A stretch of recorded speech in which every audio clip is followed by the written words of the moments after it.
Here is the conversion harness. It's all spread out on the table. This is the 12-pin plug, alternator or voltage regulator plug. And then this will go to the wire that leads to the green and white wire that goes to the heater blower switch on the console in the cabin. This goes through to the starter, the reverse switch. Got a new boot there. Here's the grommet I put in there. You need to drill 1 1/4 hole. And then here's the 2 wires that go to your dual pressure sender.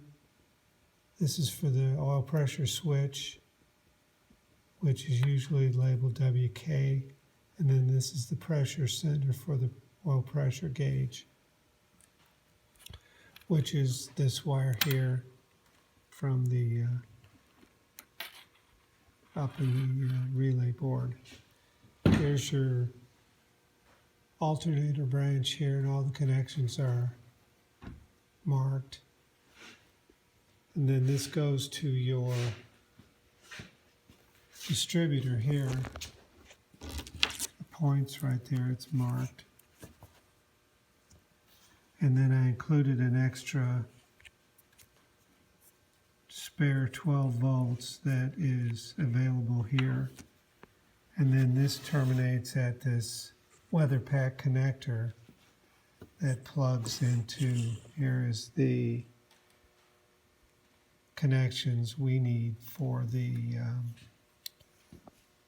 MSD ignition.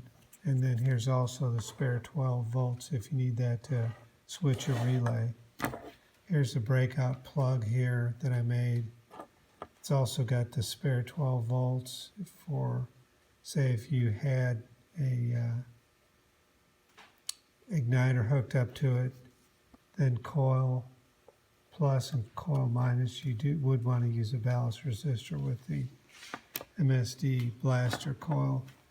Here's your jacketing for the power lead for this right here.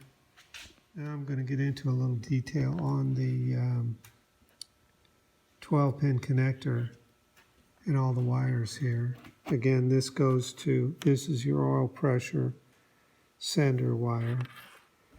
This is the spare 12 volts. I left it out of the connector body just because as a safety measure, I don't like to have a 12 volts going somewhere just capped off. So if you need that, all you got to do is pull the top off the connector and plug that into number 12. And then that plugs into the board here. I'll show you how that works.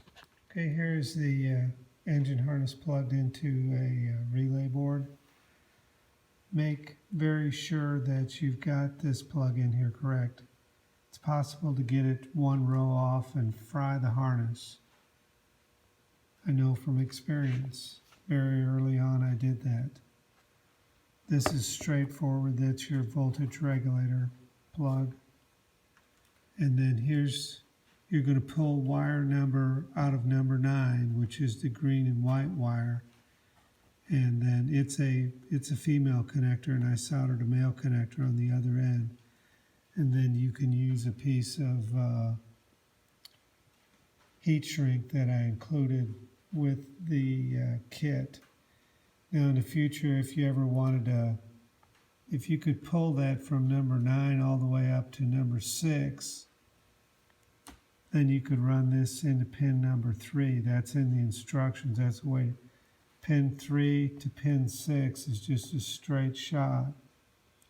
But quite honestly, this is the quickest and easiest way, is to just pull that wire out of here and plug this green wire into that, and then you're in your cabin without having to run an extra wire. Here's what you need to hook up your oil temp sender. This 90-degree flag fitting goes on that button connector on the front of the motor, and then the other end connects to the single pole terminal below the battery, where the battery tray used to be, for the temp sender wire to get in the cabin. There's a jumper to get from for the oil pressure wire.